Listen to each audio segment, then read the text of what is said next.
So I don't want to detain you long. I feel I have to also swim rather against the current, as my noble friend Lord Lee of Hurley was doing. Isn't there something intrinsically wrong with a committee of the great and the good getting to appoint one of our two legislative chambers?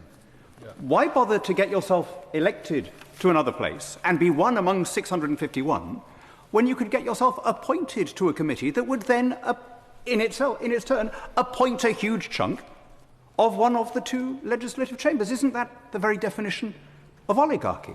Now, I'm conscious that what I'm saying is going to be unpopular here, because we're all, I suppose, to a greater or lesser extent, beneficiaries of the existing system. And I'm also conscious that it's going to be unpopular beyond this place. In my years as an elected politician, I found that the most popular thing you could say about any subject was, "This is too important to be a political football. Why don't we just get all the elected politicians out of the way and let the experts get on?" If you wanted a round of applause on question time or any questions, all you had to do is say, "Trust the professionals," because on some level, everybody loves the idea of an expert. Everybody loves the idea of a disinterested patriot who can raise his eyes above the partisan scrum and descry the true national interest. But, my lords, I have to tell you that no such person exists. We all have our prejudices, we all have our assumptions.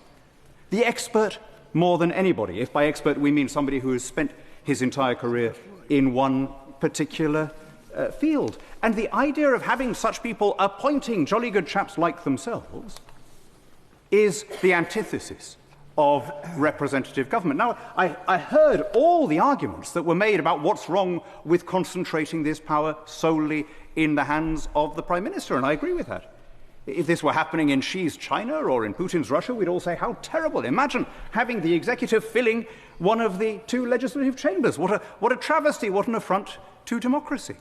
So I do slightly fall back on saying, well, if we're not happy to have the Prime Minister doing it all, and we don't want a committee replicating itself like some Borg in Star Trek, we do have to come up with an alternative. My own preference would be to keep something closer to what we have, where we at least have some diversity, with some of our members who have been through some kind of election, albeit with a small enfranchised group.